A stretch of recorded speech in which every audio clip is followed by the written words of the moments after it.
Hello बच्चों, चलिए प्रश्न को देखते हैं। प्रश्न है 20 ग्राम जल में घुलित एक विद्युत अनवगट्य के 1.25 ग्राम का विलयन 271.94 केल्विन पर हिमीकृत होता है।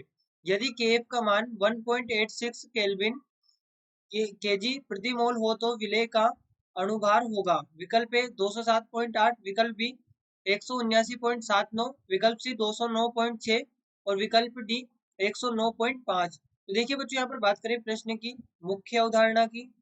मुख्य अवधारणा, तो बच्चों हमारे पास में जो हिमांक में अवनमन होता है डेल्टा टीएफ, ये बच्चों यहाँ पर होता है आई के एफ इंटू एम, या इसे हम इस प्रकार से भी लिख सकते हैं के एफ इंटू एम। ये हमारे पास में हिमांक में अवनमन होता है। अब डेल्टा टीएफ यहाँ पर है हिमांक में अवनमन, जिसे बच्चों हम यहाँ पर लिख सकते हैं delta F initial minus delta A, यहाँ पर TF initial minus TF final. वहीं पर बच्चों बात करें मोललता की, तो मोललता हमारे पास में होती है विलेय के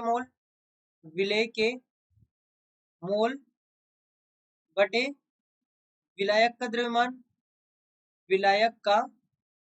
द्रव्यमान, जो कि यहाँ पर केजी में होता है। तो बच्चों पहले यहाँ पर हम मोललता निकालते हैं। तो हमारे पास में जो मोललता होगी, हम बात करें विलेय के मोल। अब विलेय हमारे पास में विद्युत अवगट्य दिया है, तो विलेय के मोल हम लिखते हैं 1.25 इंटू मोल इसका अणुभार। मोल तो इसी प्रकार लिखते हैं हम द्रव्यमान बटे अणुभार, और विलायक का द्रव्यमान जो कि हमें यहाँ पर दिया है 20 ग्राम।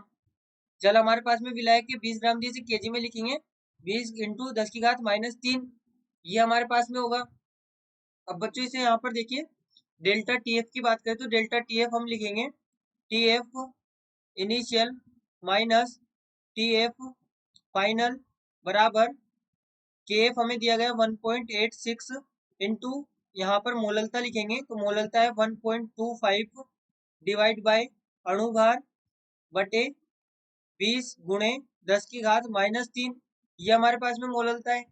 अब बच्चों देखिए यहाँ पर ध्यान दें, डेल्टा यहाँ पर डेल्टा टीएफ हमने लिखा TF initial minus TF final. अब टीएफ इनिशियल क्या है? ये है जल का हिमांक, जब जल में कोई विद्युत अनवगट्य नहीं मिलाया गया था तब का ये हिमांक है। तो बच्चों हम जानते हैं कि नॉर्मली जो जल होता है उसका हिमांक होता है 273 केल्विन। 273 केल्विन यहाँ पर ये जल का हिमांक होता है 273 केल्विन। और विद्युत अनवगट्य मिलाने के बाद जो उसका हिमांक हो गया वो यहाँ पर हो गया 271.94 केल्विन। 271.94 केल्विन यहाँ पर इसका हिमांक हो गया। अब बच्चों इसके बाद हम लिखेंगे 1.86 इंटू 1.25 इंटू 20 इंटू ये यहाँ पर 1.25 इंटू 10⁻³ इस divide by 20 into molar mass, ये हमारे पास में होगा। तो यहाँ से हमें प्राप्त होगा molar mass is equal to 1.86 into 1.25 into 10⁻³ इस डिवाइड बाय ये यहाँ पर हमारे पास में 20 इंटू, जब इसको इससे माइनस करेंगे तो यहाँ पर ये हमें प्राप्त होगा 1.06 हमें यहाँ पर ये प्राप्त होगा।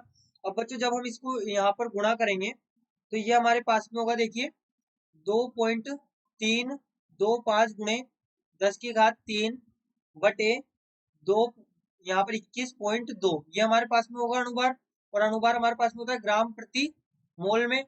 तो देखिए यहाँ से अणुभार हमें प्राप्त होगा, जब इसको यहाँ पर गुणा करेंगे तो ये हमारे पास में पूरा दो यहाँ पर 2325 हो जाएगा, और यहाँ पर हम जब इसको इससे कैंसिल करेंगे तो ये हमें प्राप्त होगा 109.66 ग्राम प्रति मोल, ये हमें यहाँ पर प्राप्त होगा। तो बच्चों यहाँ से देखिए कि हमारा कौन सा उत्तर सही होगा। तो बच्चों यहाँ पे हमारा जो सबसे पास में है ये लगभग यहाँ पर 109.5 ग्राम प्रति मोल होगा। यहाँ पर हमारा विकल्प डी सही उत्तर होगा, ये लगभग यहाँ पर 109.5 होगा। तो बच्चों आशा करते हैं आपको प्रश्न समझ आया होगा। धन्यवाद।